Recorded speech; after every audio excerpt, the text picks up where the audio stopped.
Spectre is an amazing late game carry, but her problem is that she just doesn't farm very fast.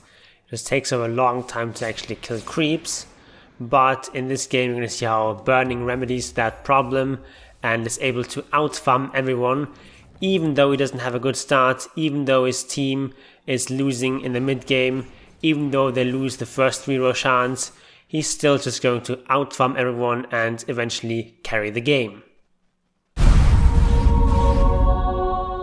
Lessons that cannot be unlearned.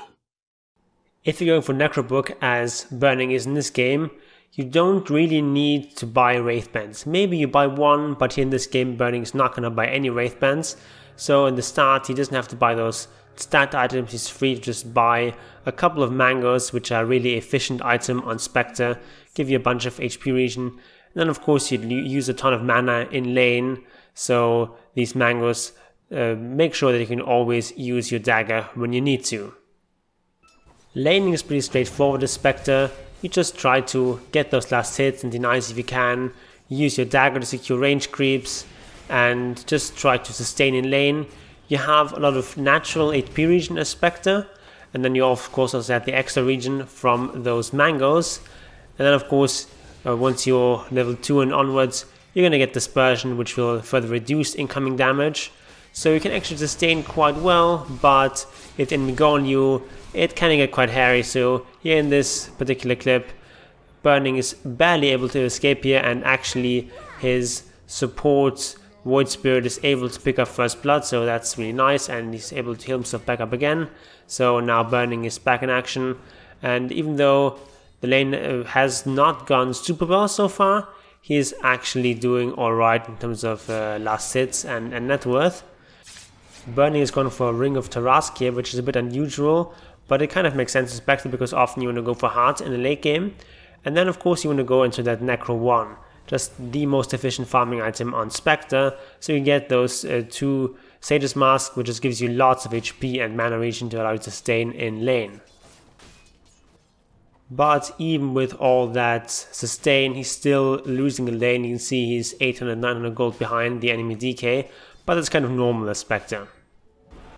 When you get Haunt, you of course want to join promising fights, but here in this fight they get the 1 kill, but now the fight is kind of lost.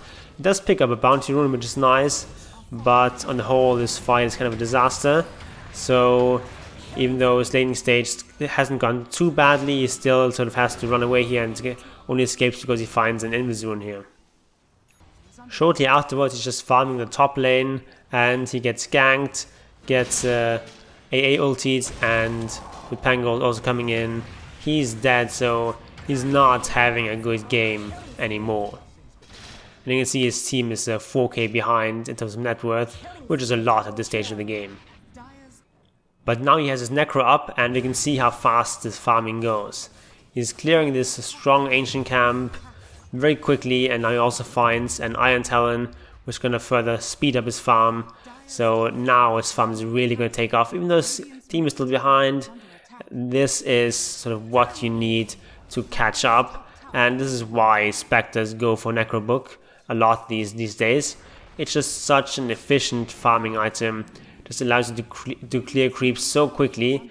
And it's just a much better item than Midas, for example. Because Midas, it generates gold for you, but doesn't actually help you push out lanes, doesn't help you clear camps faster.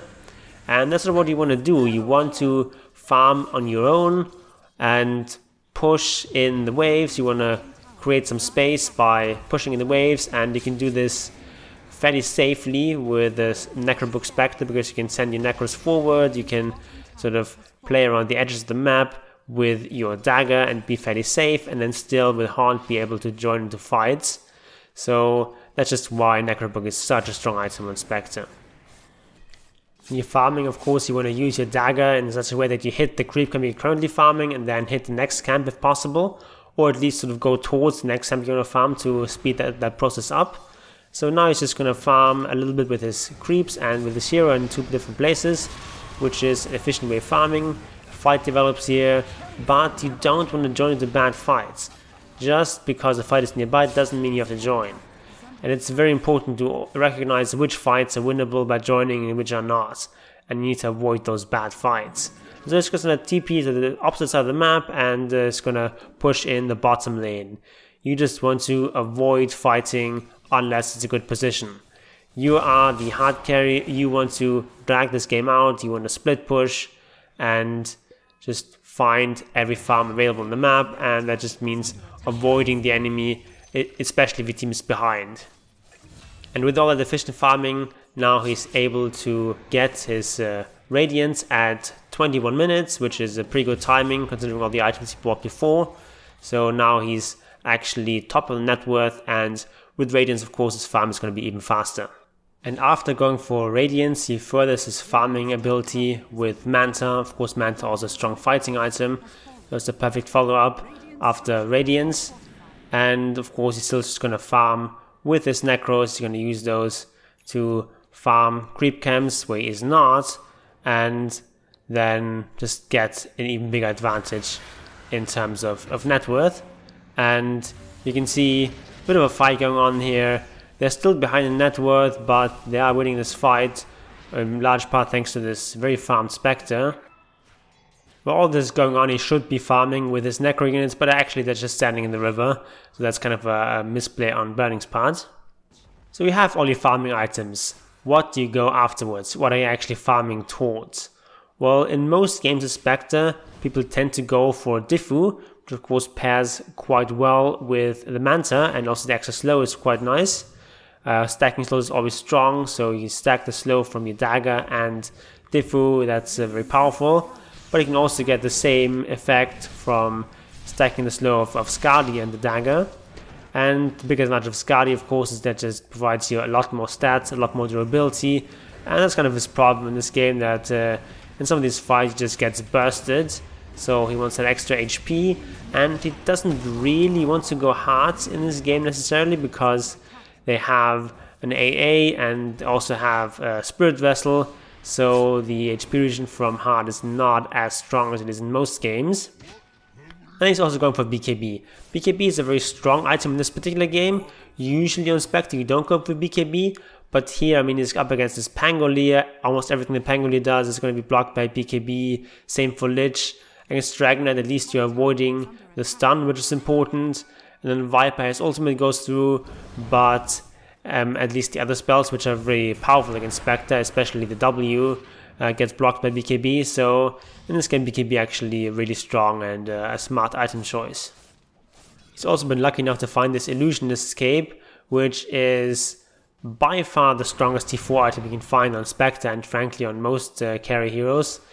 It's just such a strong item, gives you a bunch of stats, and then this illusion, 30-second cooldown, 30-second duration, 100% uptime, no mana cost, and the illusion is much stronger than Manta illusion. Basically, like, you can think of this one illusion being stronger than 2 Manta illusions. So this item is just really powerful on Spectre for the same reason that Manta is powerful. Then of course in the late game at some point you want to get rid of that Necro 1, and probably the last item which Burning's indeed going to go for here is going to be that Abyssal Blade. Just an extra stun is always very nice to have and gives you some extra tankiness, which is also appreciated, and just allows you to pierce BKB, which is important. So that's just typically a strong late game item on Spectre as well as on most carries. Burning and the boys are still 5k behind, but they've got a kill in the position 5 Lich, so they use that to try to go for Roshan. And this is 4th Roshan. They lost all the 3 previous Roshans, so this is the big one. It's gonna have the Aegis, the Cheese, the Refresher Shards, and the Aghanims. So the Pango misses his jump into the pit, so they get the Roshan. Spectre picks up everything, and also going to eventually pick up the Aghanim Scepter, which is quite strong. And Spectre basically gives it like a one-person ultimate, which is really powerful. And yeah, now they have a 5k lead. Just that 4th Roshan just drops so much, gives you such a huge advantage if you get that.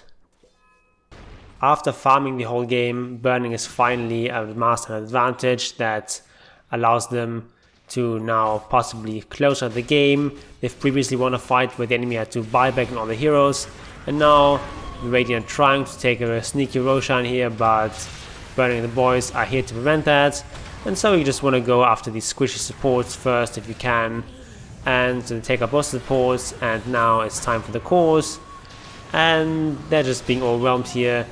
They just have no buybacks left, and this is going to be the end of the game, as that Pangolier is also going to fall, and that is 5 people dead. And so now of course they can just run down the middle and end this game.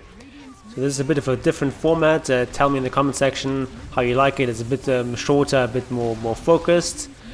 And I've also put here on the screen 2 videos for your consideration that also feature cores going for Necro 1 for that big farming advantage. And Obelisk Villing, I'll see you there.